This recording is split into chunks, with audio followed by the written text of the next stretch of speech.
I mean, like, you always want to go hard and always give you 100% on the field, like, no matter if you're in the game or what the situation is. But, yeah, I mean, just knowing that we have all these guys, like, all these other D linemen in front of me and all that, it just knows, like, just give your all every single time on the field, and you know someone's going to come get you if you get tired. We'll go Patrick, Brian, and then Daevin, I guess this is kind of the homecoming game for you. What's your kind of anticipation for this one? I'm very excited for this game. Get all the fans gets to come, my friends from back home in high school, coaches. So it'll be fun to be back home and just be back in the stadium that I always went to with my dad watching the Panthers game growing up. So it'd be cool. Yeah, sort of building off that, Tennessee's obviously having some recruiting success in North Carolina. Aside from just proximity, is there any certain reason you think Tennessee's able to go in there and get some good players? I mean, that's a big role. I mean, it was a big role for me, a big factor for me. But I mean, we just want to play for the SEC, and that's the best one around. So that's where I choose to go, and that's where my guy Dave and all them chose to go to. So a little connection there. David, from what you felt like you've done, and then also what the coaches have said, where have you made the most improvement? What specific areas?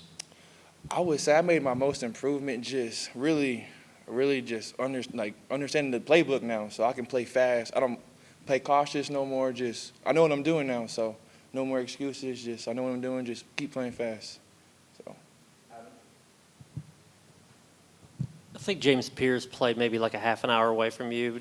How aware were you of him when he was playing, and did that impact you coming here at all? Oh, I mean, I lived 3 minutes from James High School, so that was one of the schools I was thinking about going to. But I mean, I knew who James was. I mean, it wasn't really a factor in me coming here, but I knew who James was. A lot of my boys went to that school too, so that was cool. David, I think Coach Garner was talking during camp about how when you first came in, you were practicing at end, and then you ended up moving inside. Or do you feel like you think that was going to be the path for you at Tennessee, and how much of you had to adjust to play defensive tackle? I mean, no, that wasn't the path I thought, but I'm not complaining. Just me playing tackle. He's been talking. Just I get a little bit of end reps here and there, so and then I play nose too, so I can just do whatever. So just my big thing in my mind is just versatility. Just keep doing everything. Just don't go against what coach is saying. Just keep going with it. Because like Coach G, he's the GOAT. So I'm just listening to him what he says.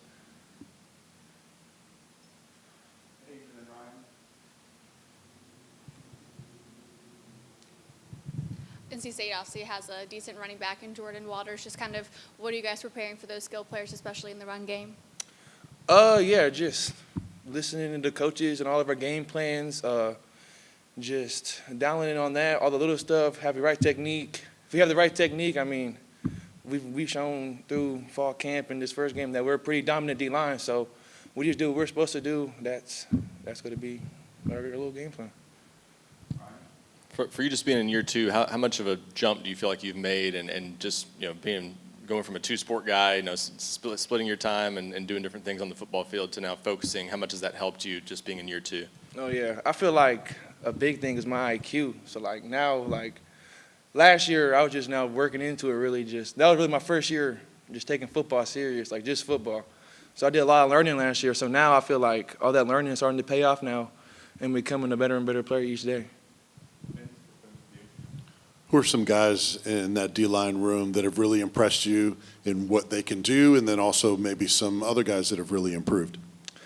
I mean, every single day, I got Omar and Bryso working 3 times. I watch every single time they're on the field, I'm always watching them and see what they do, because they're two of the best 3 techs in college football, in my opinion. So them in my room, I can just watch them, learn off them. They do a good job of like teaching me whatever they see, they come tell me. So just learning off them. And then I would say like someone else that's impressed me. I mean, a lot of our young guys like Tyree Weathersby, Caleb Herron, Jordan Ross, Nathan Robinson. All of them.